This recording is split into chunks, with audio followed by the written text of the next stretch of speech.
We'll see the next example, example number 6. You see the example number 6. From the following particulars of income of Mr. Harsha. Harsha for the previous year ended 31st March 2020. 31st March 2020, he has given the information and you see the points. Profit from business in Raichur being controlled from America. For your confusion, they will give a wording like this. Okay. Profit from business in Raichur. It satisfies our first condition, that is earned in India. You don't go for a remaining part of the sentence. Okay. That is for your confusion. Profit from business in Raichur means it is earning in India.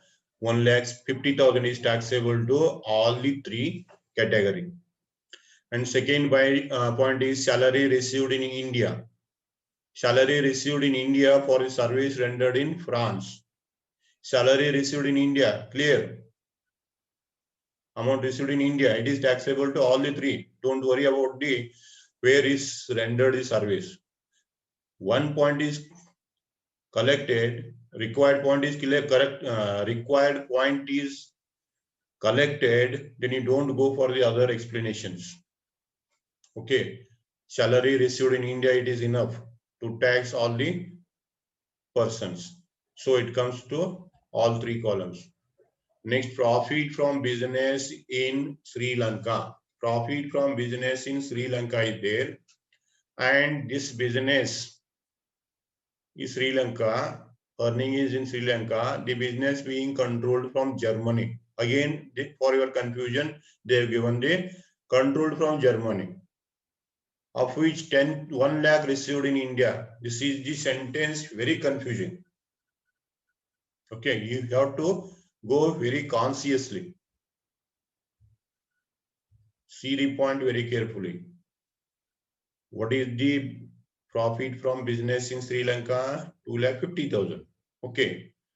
Is it earned in India? No, it is not earned in India. Is it received in India? It is received, but 1 lakh rupee received in India.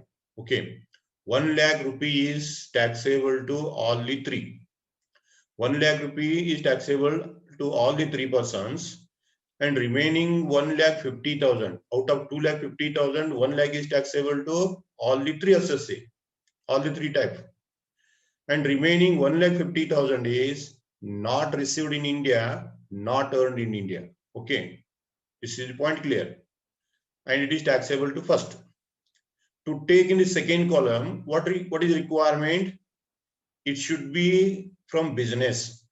It should be from the business, and the business being controlled from India. Will this condition satisfies or not? Relating to remaining 1,50,000. Relating to 1,50,000, you clear me. Okay. 1,50,000 not received in India, not earned in India, and it is from business. It is from business. But control word is there, but that control is from Germany, not from India. Therefore, it will not come to second column. So in the first column, you have to take both 1 lakh and 1,50,000. Received in India 1 lakh, not received in India 1,50,000. Both comes to the first column, and second and third column you have to take 1 lakh each. 1 lakh each. Okay. Then come to the next point, income from investment in England. Income from investment in England means earning is in England. Where it is received, nothing is there about amount received. Therefore, we consider that it is received in the place where it is earned. Okay. Therefore, earning and received both are outside India, taxable to first person only, resident only. Next, come to the next point. Income from house property in Bangalore. Income from house property in Bangalore. Bangalore is in India. Therefore, it is taxable to all the three. Okay, clear? Our point is clear. Then you don't go for reading the remaining part. 50,000 received in Canada and spent there. This is the paragraph. This is the matter given in the bracket only for your confusion. This is for your confusion. Okay. So be careful about this. 75,000 is earned in Bangalore. It is taxable to all the three. Interest received from a non-resident against a loan taken to him. Interest is received from a non-resident. Okay. Non-resident means is not related to India, means outside. Received. And the loan is taken against a loan given to him to run a business in Hubli. You see the point very clearly. Received, I don't know where you received. That is not clear. I think it is received outside India. Okay. The income is received outside India. Now it is not clearly mentioned regarding where he paid or in which place you received. But you see that the loan is given to that person, and that person, non-resident, is running the business in Hubli. Okay. Hubli is running the business. So whatever interest you are earning, that interest is earning from Hubli, because that fellow is using the resources of Hubli to pay your interest. Therefore, earning is in India. Earning is in India. Therefore, it is taxable to all the three. 25,000 interest is taxable to all the three, because this 25,000 interest is earned by using the resources of India. Clear? Next point is salary received in Germany, outside India, for the services rendered in Indian Embassy of Germany, rupees 1 lakh. This is also confusing point. If you know the meaning of sentence and the meaning of Indian Embassy office, okay, there is no problem. Remember, salary received in Germany, it is clear, not received in India.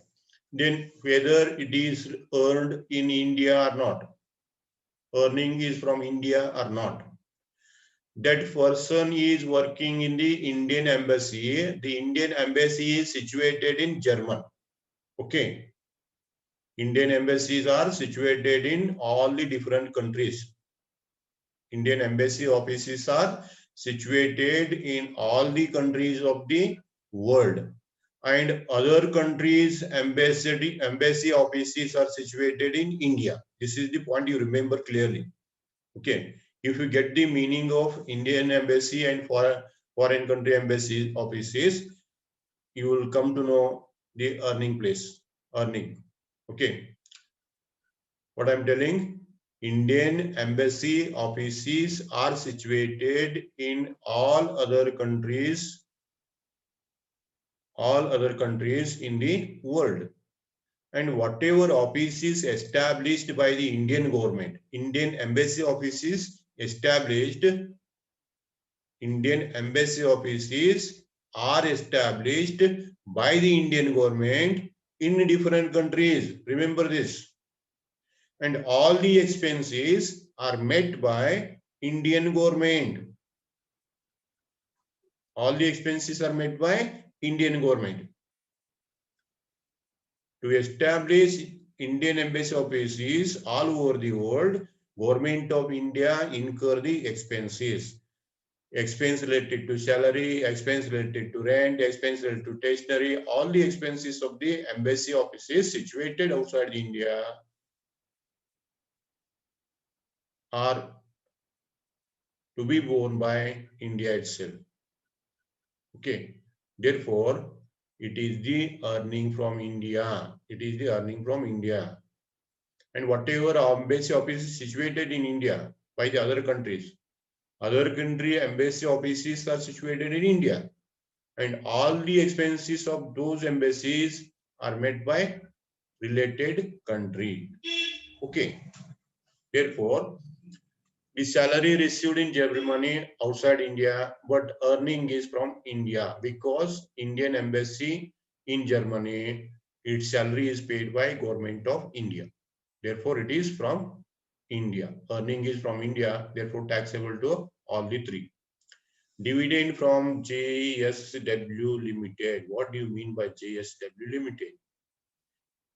I think it is Jindal Steel Works. Jindal Steel Works. It is an Indian company. So dividend from Indian company is exempted from tax. Then past untaxed income is here. It is not covered. It is exempted. In agriculture income from land situated in Bangladesh, it is taxable because it is not in India. Agriculture income in Bangladesh earning outside India deposited in a bank there. Amount is deposited there only. So earning outside India, received outside India, it is taxable to first person. And next point is profit on sale of building in South Africa. Earning is in South Africa 1,50,000, of which 50,000 received, 50% received in India. 50% received in India means 75,000 received in India. That 75,000 is taxable to all the three. 75,000 is taxable to all the three types, and remaining 75,000 is taxable to first person. Therefore, for the first person, total 1,50,000 is taxable, and remaining two column 50% is taxable, received amount. Okay, you see here.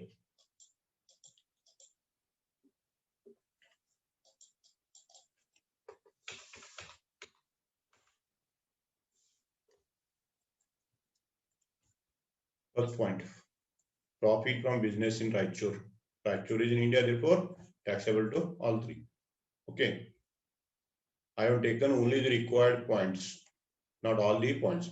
You may write all the transaction. Full transaction you may write in the kinds of income column if it is necessary. Otherwise, you write the required only. First point is clear. Second point, salary received in India is there, so it is taxable to all the three. Okay. Then third point, profit from business in Sri Lanka.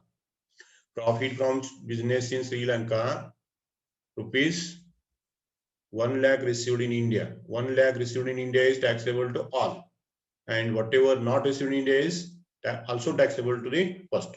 Therefore, total 2,50,000 is taxable to all, and 1 lakh is taxable to second and third. Okay. You may write by making bifurcation. Received in India 1 lakh to all the three columns.